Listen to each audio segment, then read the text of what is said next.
Blake just reported, you heard him say that President Trump is vowing to keep Americans safe by building this wall. That is the objective here, this wall with Mexico, to keep the bad guys out. He wants to restrict immigration from countries where terrorism is a major problem. So what do we think of this whole plan? Joining me right now, former U.S. Ambassador to the UN, Ambassador John Bolton. Good to see you, Ambassador. Glad to be with you. Does it meet your standards?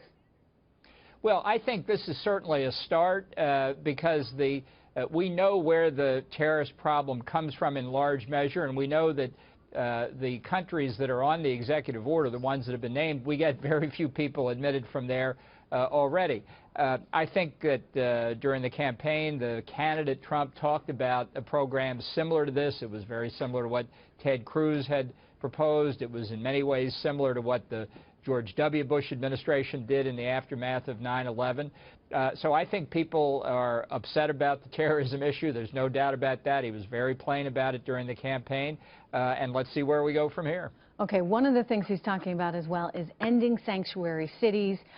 You know, when you think about this wall with Mexico, when you think about ending sanctuary cities, and then you think about the part that's expected to come tomorrow, which would be restrictive in terms of visas from some of these countries that are known to harbor terrorists, you're talking about two slightly different things, but yet all within a similar sphere, and that they're all related to our own homeland security. So, Ambassador, how much of a threat do you worry about coming up from the Mexico border, and how do you balance that with, of course, the other threat that's coming from the Middle East?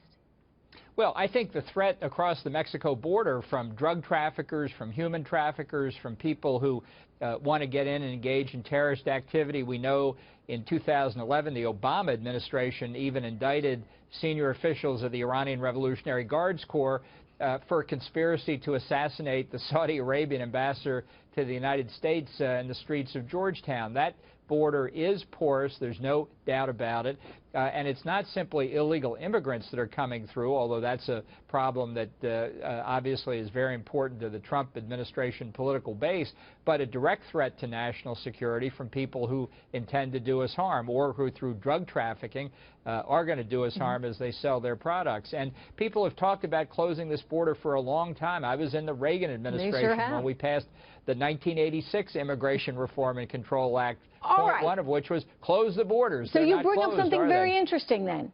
What will make this time different, Ambassador? Well, I think the president's determination, as exemplified by what he said in the campaign, puts a lot on the line for him. He either succeeds or he's going to be judged on it in 4 years. And I think, as he said to us repeatedly, he's a winner who doesn't like losers. I think that goes a long way to incentivize a president to make good on his campaign commitments. And incentivize perhaps his staff and everyone at the border to make sure that they're delivering as well. In other words, Ambassador, the hope here is that we're going to install some credibility. Imagine that in Washington. Yeah. Look, it's a question of Donald Trump being a different kind of politician. He says what he's going to do, and then he goes and delivers it. When that happens, it really does change a lot of people's minds, and I think that's much on his mind, that his credibility is at stake here. The left will try and play this to their advantage. They will say he's discriminatory against Hispanics, against Muslims. What do you say to that? Well, I think reality has to intrude at some point. What he's saying is we're not against immigration to this country. We're against illegal immigration. We're not against having people seek asylum from areas where they can prove political or religious discrimination. They just have to prove it. The only thing we're going to do, and I know this sounds revolutionary to some, is we're going to enforce the existing law. Yeah, well, you got the laws. You might as well use them. Ambassador Bolton. It's what the president's for, to execute the laws. Thank you so much. It's always good to see you. Always good to get your perspective.